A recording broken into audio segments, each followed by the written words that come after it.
And I'll go on the YouTube. Onto YouTube. All right, let's bring up. We're holding a mural of Shabbos candles. So here we go. So how do we work? Where do we put the Shabbos candles? Who lights the Shabbos candles, etc.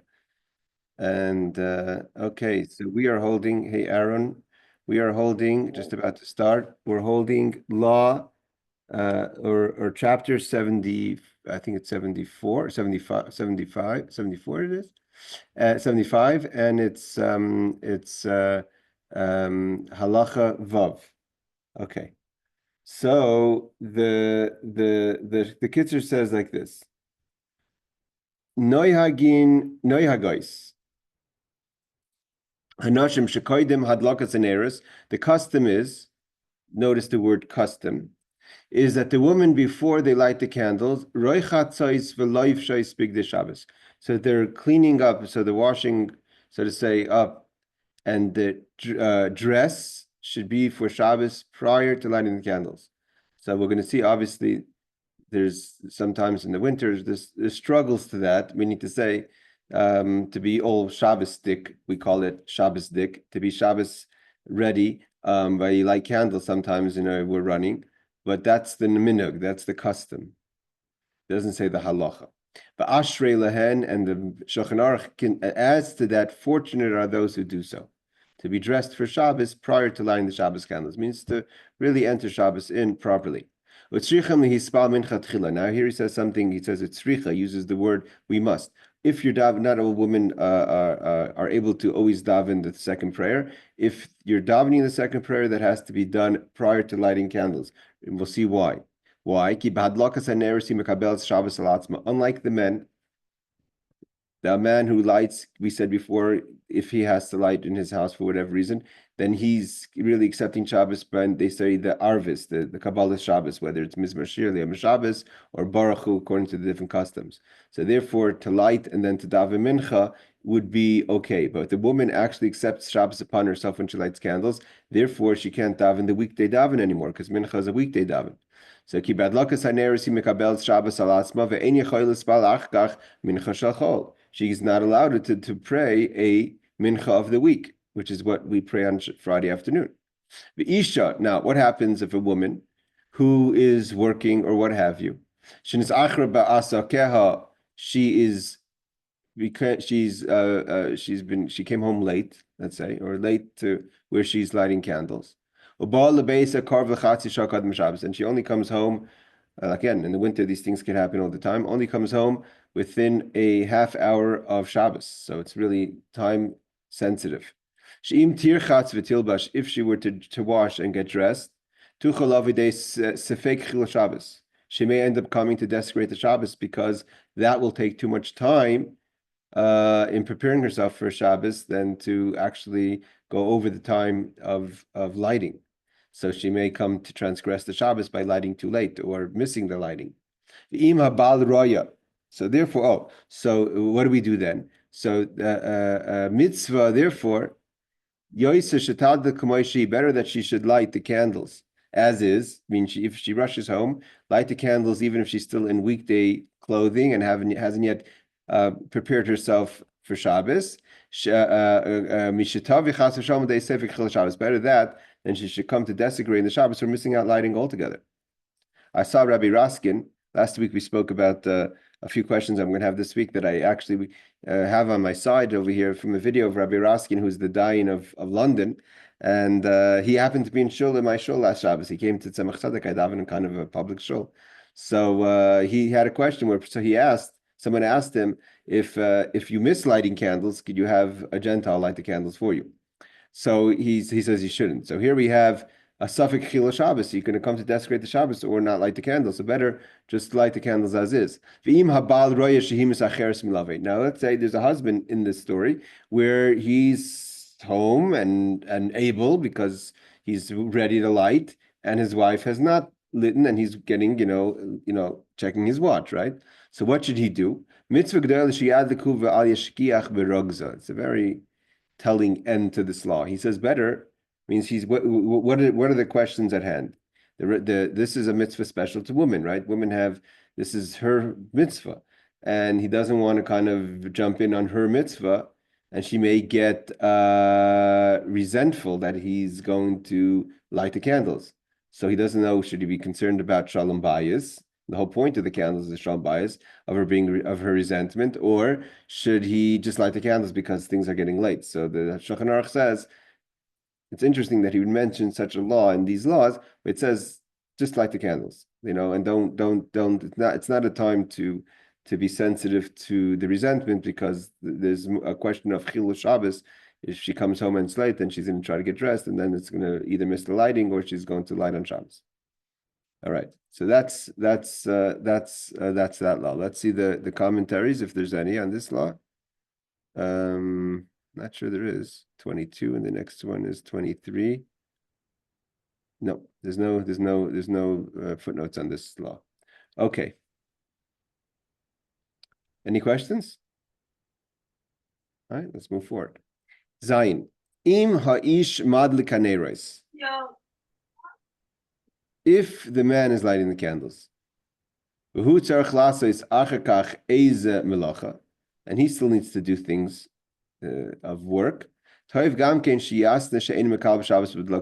we said that the man doesn't technically take on Shabbos until Ma'ariv, but better to make a condition than to just rely on that. But if for whatever reason he did not make a condition, he's still a woman. If she doesn't make a condition, then she can't, but he can. It hasn't been the accepted rule. We have to understand something. It's really a minhag. The idea that no, it's a minhag. It seems like it's more than a minhag for the woman, but it's a minhag by the man. So therefore, he says, "In a minhag shehu makabel Shabbos." It's not accepted. I think it's either you have to just to get a little deeper. You have to understand, if lighting candles is accepting Shabbos, it's either accepting Shabbos or it's not accepting Shabbos. It shouldn't really make a difference if the man's lighting or the woman's lighting. I think is that because the women over the years have taken upon themselves to accept Shabbos with lighting the candles, therefore, if she doesn't make a condition, the assumption is she accepted Shabbos. And therefore, lighting candles is accepting Shabbos. Even that he doesn't even give the leeway of davening mincha. And I guess that would one would have to ask if a woman, and a lot of women do, go to shul on Friday afternoon and a lot of the minyanim today, especially in the winter, will have their minyan for mincha in shul when everyone's dressed for Shabbos, and then they go to a break or a speech, what have you, and then they do Ma'ariv, or whatever the distance, the separation between Mincha and Ma'ariv is. But most shuls will daven Mincha on Friday in shul, around candle lighting times. And if a woman wants to participate in that minyan, right, he doesn't mention in the Kitzur the option that if the woman would like to daven, she could make a condition to not accept Shabbos, and she could drive or be driven. We said melacha in extreme situations, it shouldn't be every week, but if she comes up in a situation, she can make a condition to not accept Shabbos with lighting. He doesn't give that option for mincha. It seems like maybe it's better for the woman to daven mincha biyachida alone than to daven with a minyan, even under a condition. I'm just assuming that. It doesn't say that here because he doesn't give that option. But the man, he says, could do melacha. Even if he doesn't make a condition, because most men accept Shabbos with Ma'ariv, with Kabbalah Shabbos, it's not common for the man to light candles. That's a mitzvah for the woman. Okay, I don't have a basis for what I'm saying, but I'm assuming that would be the ruling. I'll check. Where do we light? So he says, we should light in a place where the meals are. Preferably, we try to have some of the candles on the table. It's not always possible for different reasons. But if we can, we do. If not, it should be in eyesight. In the covered Shabbos. So that shows how it's for Shabbos, because it's not just a light lit in nowhere. It's a light that's going to enhance the shalom bayis, the family eating together, etc. even if you're eating as an individual alone, then it's also adding to the kavod of Shabbos. And better not to light in another place. And also to try to avoid lighting in one place and moving the candles. Means light them and keep them there. However, he writes, in an extreme situation, you're going to Isha Chayla, where the woman is sick. She can't go to the table of the house to light the candles. So, and she has obviously people in the house that could help her.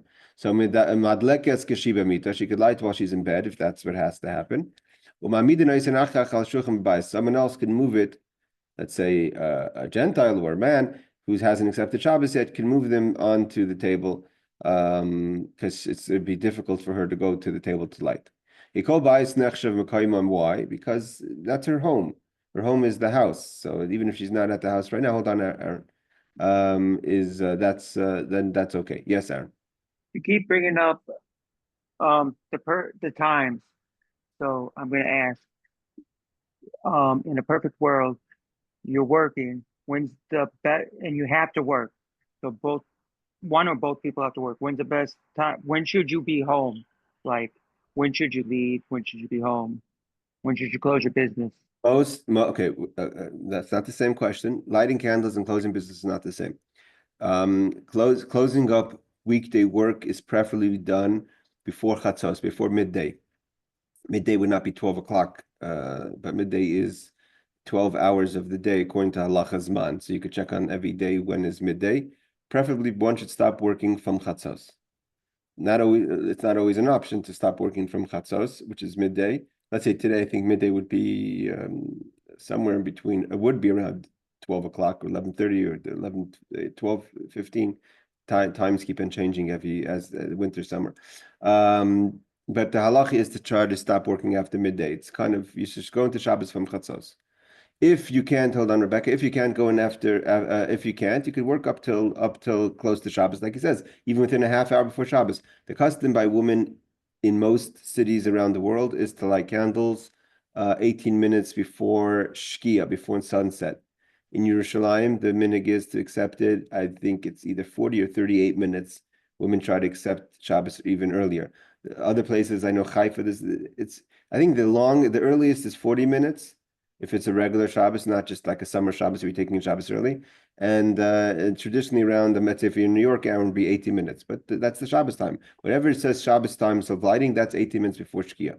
If for whatever reason you don't light in those 80 minutes, you have until the end of the 80 minutes. Once it becomes Shkia is already Safik Laila. It's doubtful night. It's already, you're not supposed to be lighting candles. It's prohibited. Rebecca.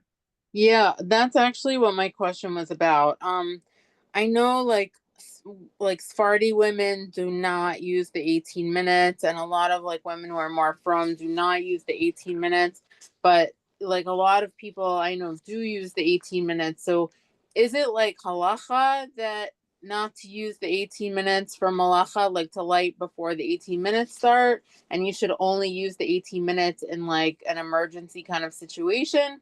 Or is it okay, like some people regularly light once the 18 minutes have started? Like, what's the status of that time? The status is that there's an idea of moisif mishabes lachol, and this is a special thing that women do because the men are not conscious of the 18 minutes at all. The women are. This is a special idea for the women. This their special time for Shabbos to be, taking a Shabbos of 18 minutes early. You should not make it part of your schedule to avoid 80 minutes. You should try. I mean, a lot of times it's not easy and it's not possible, and then 40 minutes is even more difficult. But that should not be like you're accustomed to disregard 80 minutes. Disregard 80 minutes is disregarding a custom, and we know we have the Trubus Rashba that talks about this importance of a minhag. I think that it's brought down that even the songs mothers sing to children, which is a minhag, is holy. So 80 minutes is holy.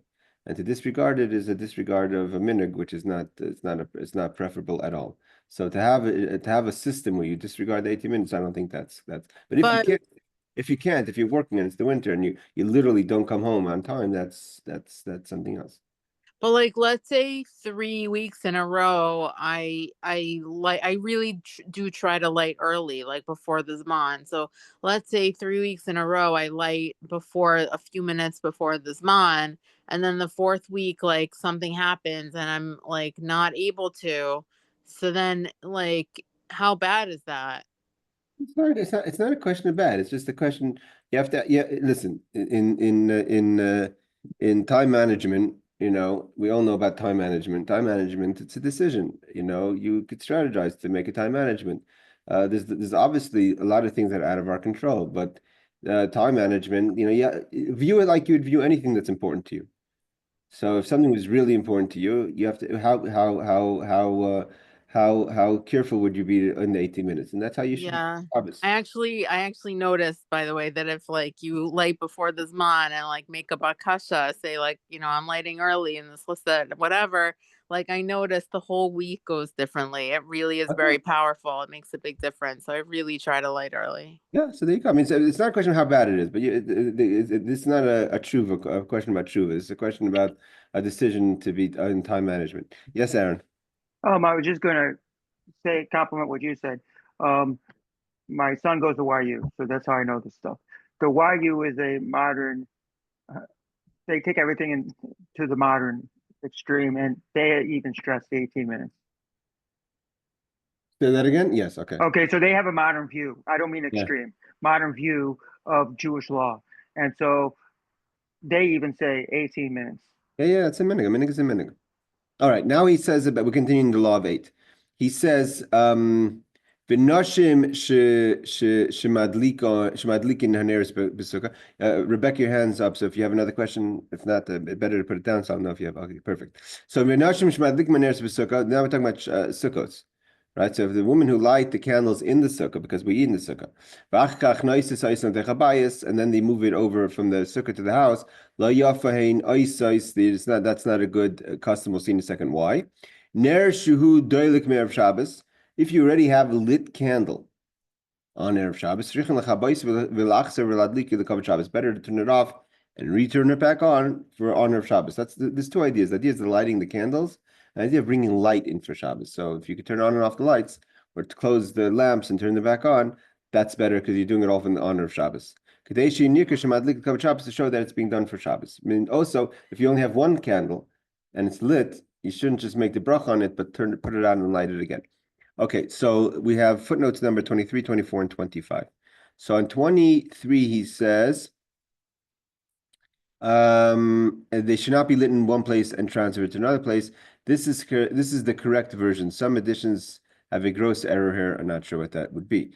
Okay, number 24 is, and you should not light in one place and transfer to another place. So he says they should, hold on, they should, mouse is jumping here. They should not be lit in a place where the household does not need them, and then transfer to a place where they are needed. So you put them in a room that doesn't require light, and then move it to a place that requires light. That's not a good idea. Why? Because the act of lighting is the mitzvah. It must be done in an appropriate place. What he's basically coming to teach us is it the light or the lighting? So he says the mitzvah is the lighting as opposed to the light. So the person would argue and say, if the idea is to bring light and simcha to the house, what's the difference how I bring the light and simcha to the house? As long as there's light in the house by the table. So what's the difference if I light it in a dark room and then bring it over to the if I light in a closet that doesn't need light and I bring it to the table? So it says no, the mitzvah is that it's because the act of lighting is the mitzvah, and it must be done in an appropriate place. The Levush, which is a commentary, rules that even if they weren't lit in an appropriate place, it means not just in a closet that doesn't need light, but in a place that they could use the light, they should not be moved to another appropriate place, because you should just keep them where you've lit them.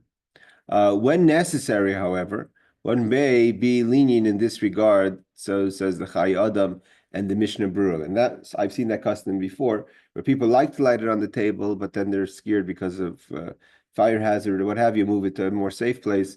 I've seen people move candles after being lit.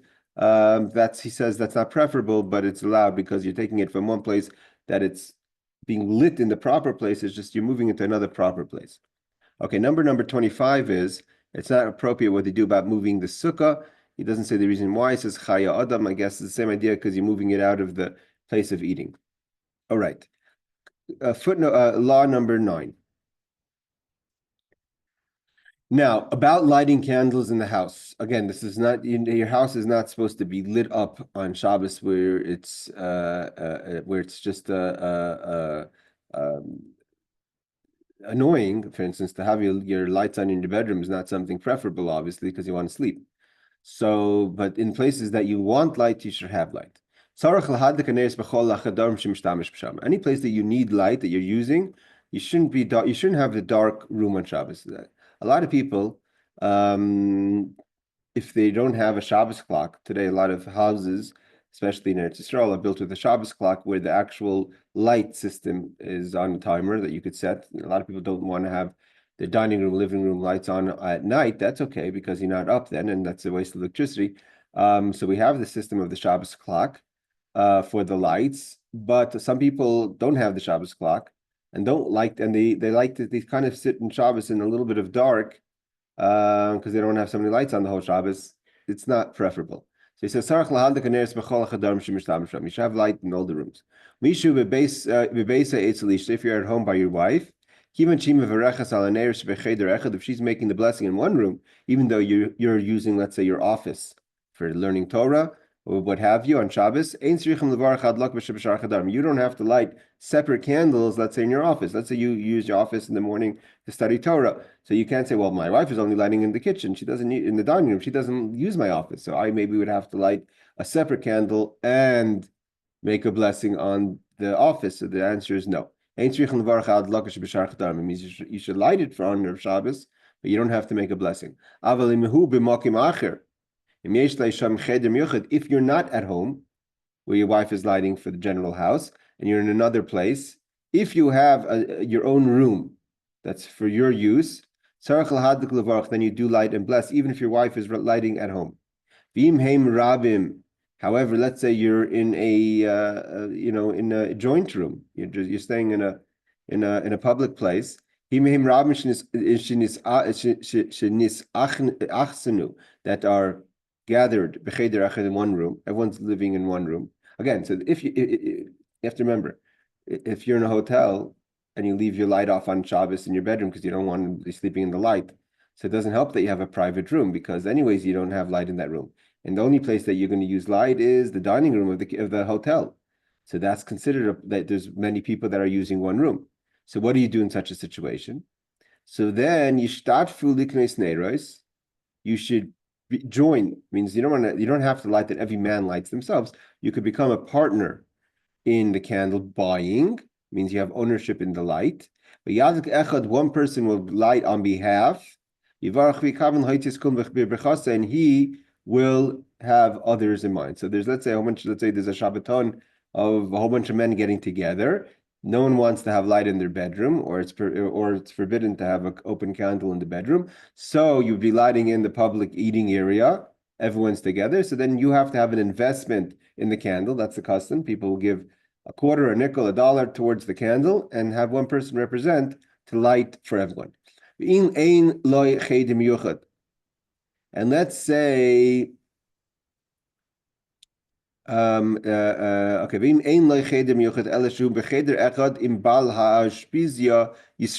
let's say there's not a unique room, but you're just a guest at a host who's Jewish. She lives at home, and there's a family that you're staying at. That happens all the time. So you have guests for Shabbos. So what would happen in such a case? Do I have to light if I'm a guest in someone's home? Do I have to light for Shabbos a candle? And it's that you don't have to light. Why?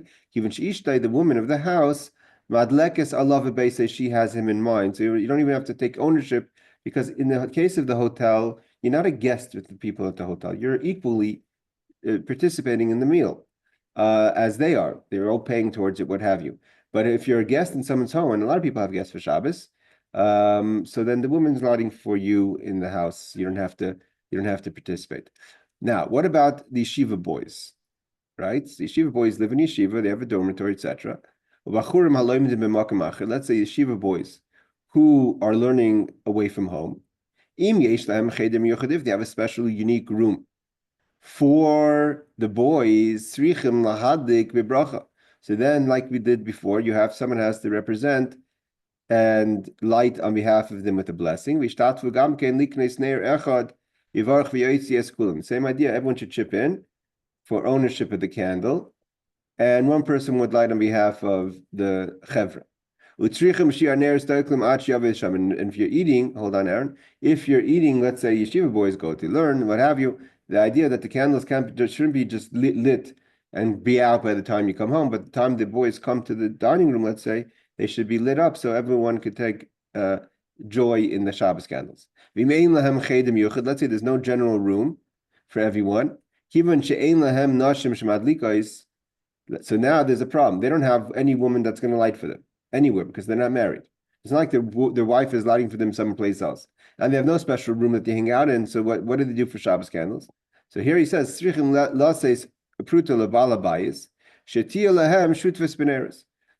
talking about a situation where you're not really a guest at the house, but there's someone who owns the place, but you don't have a special room. So it's then you would give money toward the person who's lighting in the house, and they would light on your behalf. So it's not like someone from the group is lighting, and it's not that you're totally a guest of that person. There's kind of an ownership, and that person, because you partnered with them, you gave them some money. So then you give a little bit of prutas, a small amount of money. So then they have you in mind. But let's say again, you're like a hoizbacher, you live in someone's house, where it means you don't live, but you always eat at a certain person's house.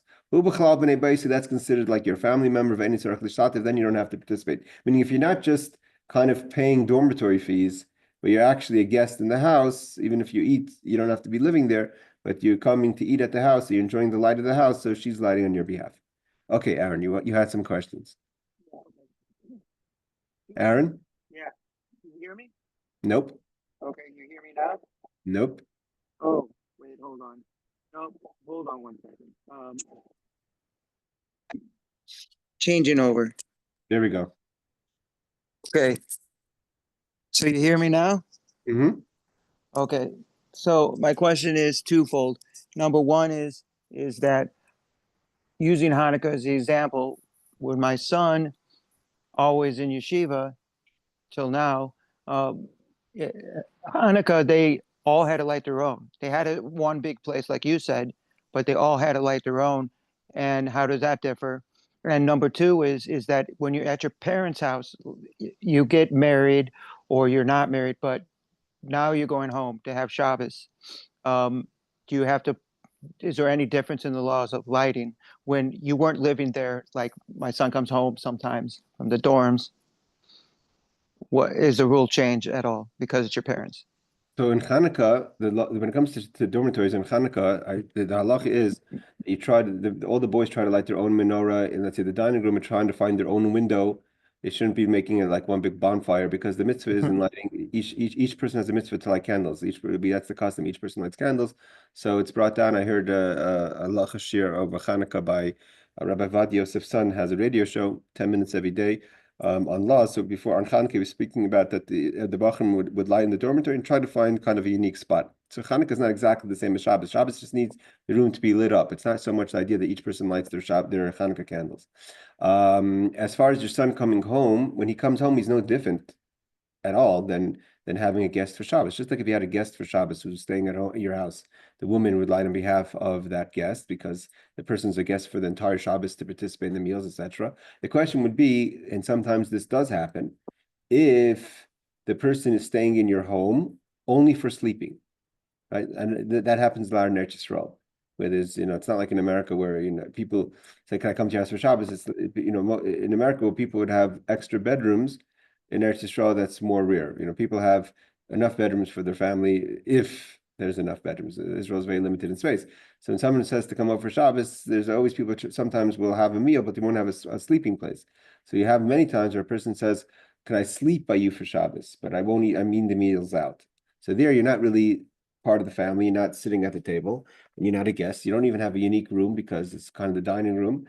So then, the best thing would be to give, that's the situation where you would give, like the yeshiva boy would give money, and I've had that before, where a girl even, who's careful, would give money towards the candles if she herself doesn't want to light, so she's kind of taken care of as far as the candle goes, or to buy her own candle. But your son coming home, that's like any guest at home, and your wife is lighting on his behalf. But 1 week he did come home, just like you said. He was not going to eat by us because they were having a Shabbat home with all the Brooklyn and people, and they were meeting by other people's houses to eat and to pray without going to the regular shul he usually goes to. So would he have to? My wife and me, we wouldn't take money from him.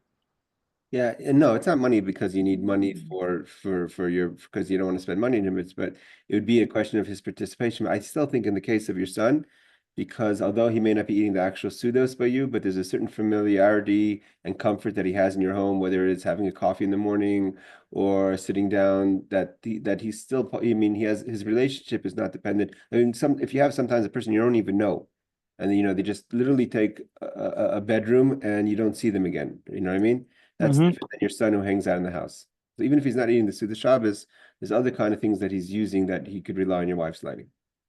Okay. All right, law number 10. Here's the question about that when it comes to women, not men, that if there are more than one woman in the house, they all light candles. Each one should make a bracha on their own candle. Again, here, the idea is light, oira is simcha. Light brings happiness. So the more light is, more happiness. So the same thing you could argue about men, but because it's not their mitzvah, and so we don't see that so much. That's a custom by men. But one thing you should be careful. Try not to use the same candelabra, kind of because you're not connected. So, but in the worst case, it means let's say you have a candelabra. People have, let's say a bunch of girls are at a home, at a house, and there's one candelabra with 7 lights. So each one lights one of the arms of the candelabra. That's preferably should not be done. But he says if there's no other way, that's also permitted. Let's see, 26. He says, he quotes the Shulchan Aruch in 27. He says the Magen Avram Pri Megadim relies on the ruling that the benefit of poor women who cannot afford their own candelabra, so therefore you could rely on using a single candelabra. Okay. Now this is a complicated question. The question of water, right? A lot of us who I know we don't have that custom, but a lot of people have the custom. This is one of the things that Rabbi Raskin from London talks about, where you would go to a home. You don't see it with kerosene because kerosene doesn't work like that with water. But when you're using olive oil, some people, and you have a glass, some people will pour half a glass of water, and because the oil sits on top of the water, and on top of that, you'd put the oil, and then they would put the wick, the floating wick. Is that permissible? Is that permitted? Are you allowed to fill the glass with water, then add to that olive oil, and then light the candles? And many people do it. So what's the basis for that? So let's see the question, the issue, and then we'll see the ruling about the olive oil. So he says like this: Ein litain mayim afilu mi'ba'oid yoim l'toich nekev hamenorah shemachnisin sham es haner shel chelev el shel shaiva. You're not allowed to, even prior to Shabbos, means on Friday afternoon, to put water into the receptacle, the hole that holds the wax or fat. We said before, some places in Europe they used fat candles, so to say, to put out the fire when it reaches the water. Why? So when the water reaches, so let's say you have a cup that, I mean, today, there's not that much space for a candle and water. And if there was water, it'd be mamish a little bit. But let's say you had a kind of space. You could drop a candle and the candle will be dropped in water. And you want, the thinking is that you don't want to burn out the whole candle, right? So it goes out when it reaches a certain when the candle. Let's say you have a cup that has a larger than the candle, and you drop the candle in the cup, and you want only half the candle to burn. So you'd fill up half a cup of water, and when it reaches halfway, so the water covers the flame and puts it out. Is that permitted? And you're setting this up before Shabbos. It says no. However, if that's mamish, something that's needed, it's not so strict if you place the water there before the day, when it's still day. It means because you only set it up and you didn't set it up on Shabbos. You're not allowed to do. One of the prohibitions on Shabbos is that you're not allowed to cause something that's for sure going to happen. To pour the water in on Shabbos, even though right now you're not doing anything because the fire hasn't reached yet, but because it's going to reach and it's a sure thing, unless the candle blows out, it's going to reach there. That's called psik reish yamis. It's kind of you're setting up the transgression on Shabbos itself. But here they're being makel, they're being lenient in the case where you put the water there on Friday, but not on Shabbos. However, let's say you have a candle, and underneath you want to have a bowl of water to catch the oil or the kind of the pieces of flame that may fall out of the menorah. That if there's any sparks that fall out, should be put out by this bowl of water. That he says is iser gomer, is absolutely not allowed. You're not allowed to have the water, set the water there to catch the sparks of fire before Shabbos. But just to have an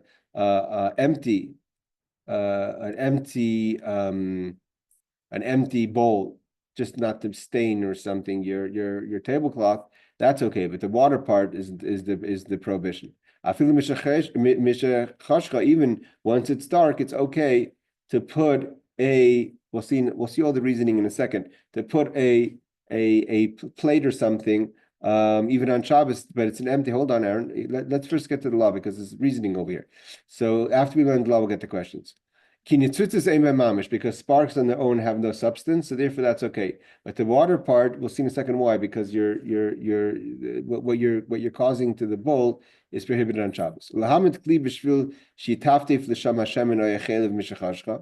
How about I'm not trying to catch the sparks, to put out the sparks, but I'm trying to put out, I don't want the oil to stain my table. So I could put like a plate there to catch the oil, not the sparks, or the wax. That's usher on Shabbos. Why? Because then you're causing muktzah. Means the vessel itself was permitted to touch. You're causing, once the oil drips on it, it becomes muktzah. It becomes you're not allowed to touch it. So you're causing muktzah on Shabbos. You take a kli that was usable and make it unusable, that's not allowed on Shabbos. But to place it there before Shabbos, that's again permitted. So we have so far 4 cases. One case is placing water in the receptacle for candles. Second case is hanging a bowl of water to catch to put out the fire. Number 3 is putting an empty bowl to put out to just catch the sparks. Number 4 is to put a empty bowl on Shabbos to catch the oil and the wax. That's not allowed because you are turning you're making a vessel that was movable to be unmovable. It's called muktzah on Shabbos. And the 5th case is to put that plate there before Shabbos. That's allowed because you're not causing muktzah on Shabbos. Okay, hold on a second. But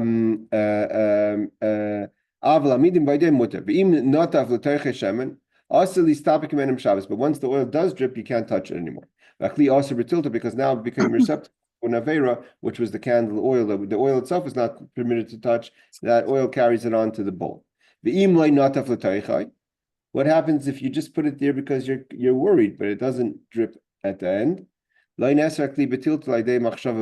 thinking itself doesn't cause it to become unusable. Even if you did it before Shabbos, you're allowed to then move it again because it didn't change it. Nothing changed in the vessel itself. It was just there in case.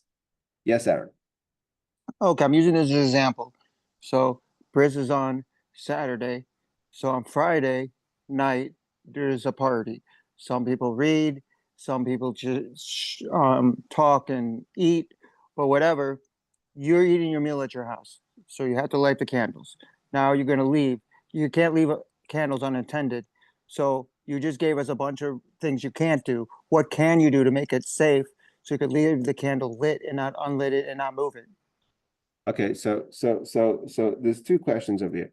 Putting the water, he says, in an extreme case, to put the water in the candles is before Shabbos is permissible. We're going to get to the olive oil in a second. What you're supposed to do in such a situation is plan ahead. is either use candles or stuff that will go out before Shabbos. It's only in an extreme situation where you could put water in the candles. So you have to plan ahead again, strategize ahead what you should be doing as opposed to be creating a crisis later. So to place water, let's first see what the problems of the water is underneath the bowl. He says, what's the reason you can't put a bowl of water to get the sparks? So he says like this: it is forbidden to cause extinguishment of the sparks. You can't cause that by putting the water there, you're causing the sparks to go out. Sparks are fire. For instance, by raising the vessel on Shabbos to catch the sparks, so you're causing them to go out. In order to prevent this, it is forbidden to place the vessel of water under the candle, even on Erev Shabbos. So says the Magen Avram. For additional reasoning, you have to look in the Mishnah Brura. Because you're not allowed to put out the fire, and water puts out the fire, whereas an empty bowl does not put out the fire. Now, in the case of where you're putting in a little bit of water in the Nekev, that seems to be, it's not causing the fire to go out. It's the reason why the wax is different than the sparks, because I guess the wax is just underneath.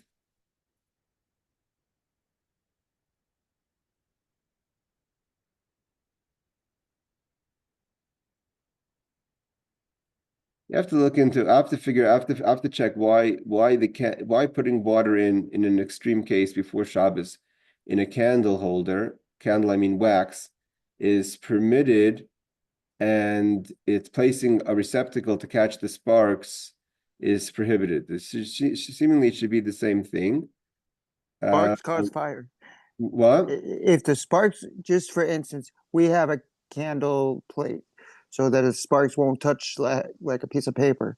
But I don't see any sparks, but whatever would cause a fire.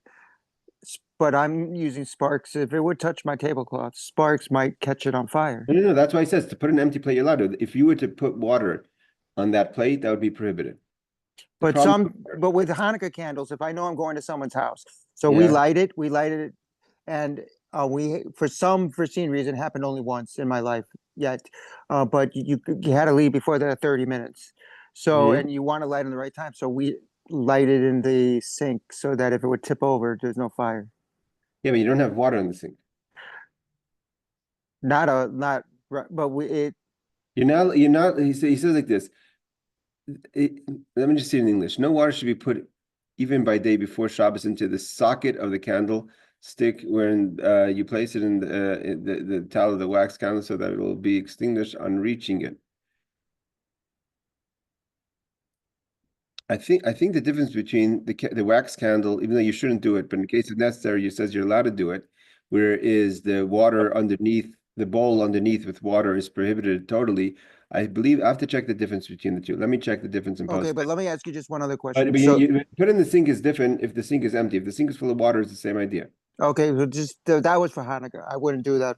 Whatever. No, it has nothing to do with Hanukkah or Shabbos. It's not about Shabbos candles or Hanukkah candles. It's about the water. It's about putting out the fire. I'm just going to mention this. When you mentioned though putting water in and letting it float with the oil, 1 year before I bought the Easy Lights that are pre-filled, I used to add water.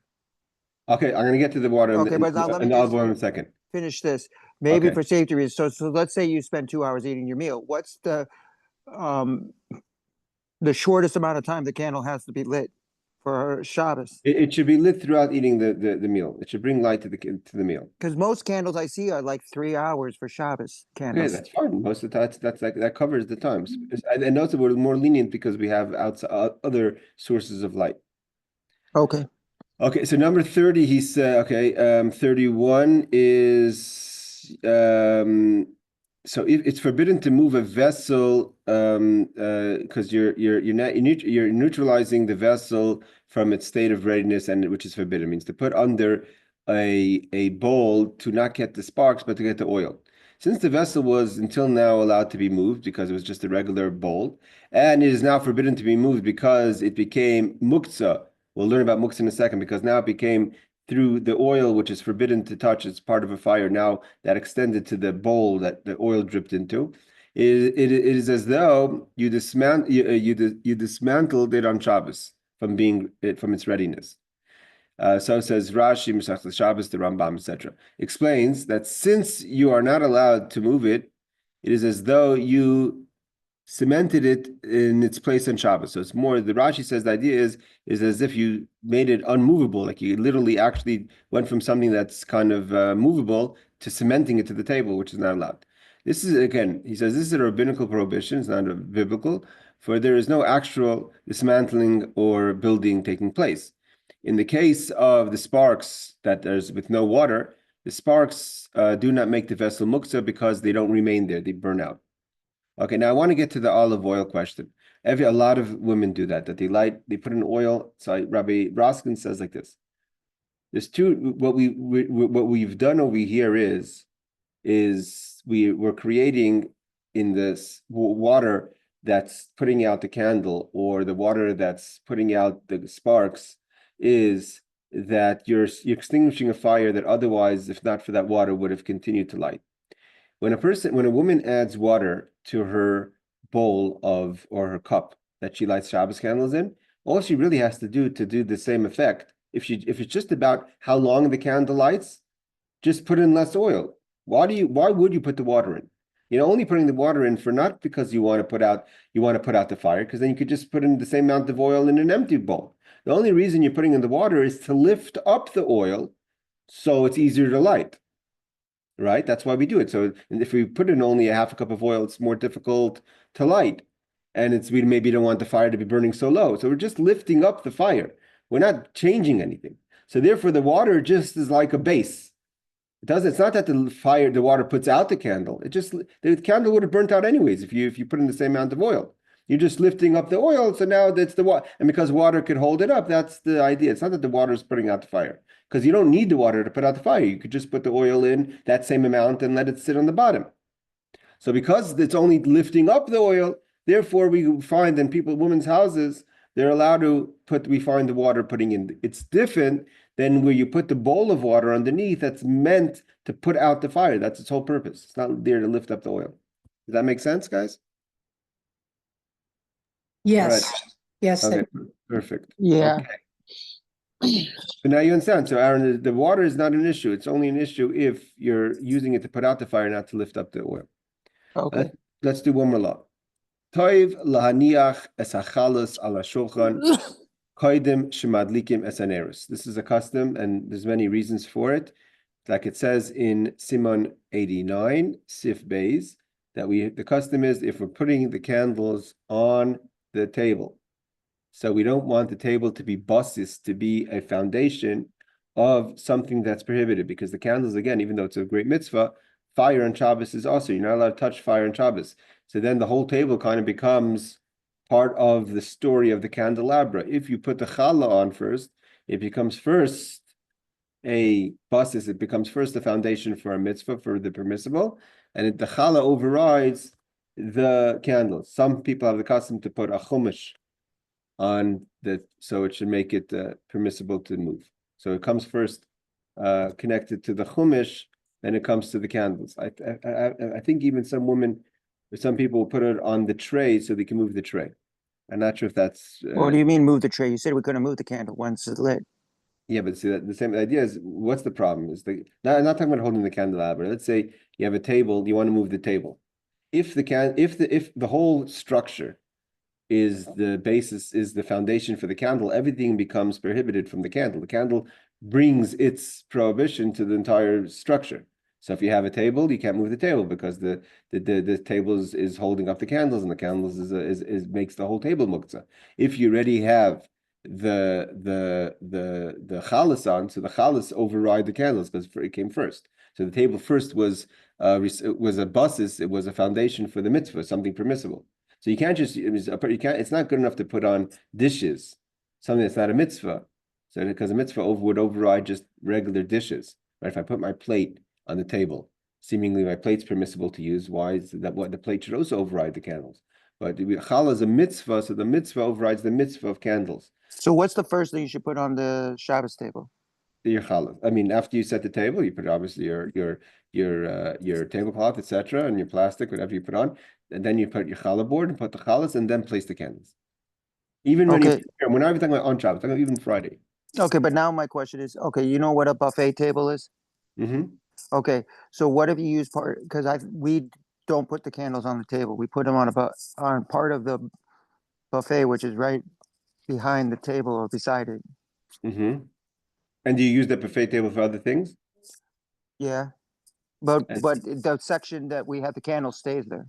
It never really moves. you don't move the table around.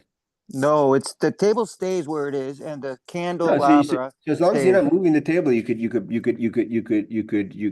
put things on and off the table. It doesn't make anything that hits the table to be permitted. You can't move the table though. If you want to be able to move the table, so some people will put, like, let's say in your case, you would put, let's say, a chumash on the tray that has the candles, right? So like this kind of chumash is something holy. I have to check. Because okay, so I put my prayer book, I put beside it, but not on the tray. We have a tray for all candles. No, I Okay. understand. If you were to put the prayer book or a chumash on the table before you put the candles, it would be similar to putting the chalas.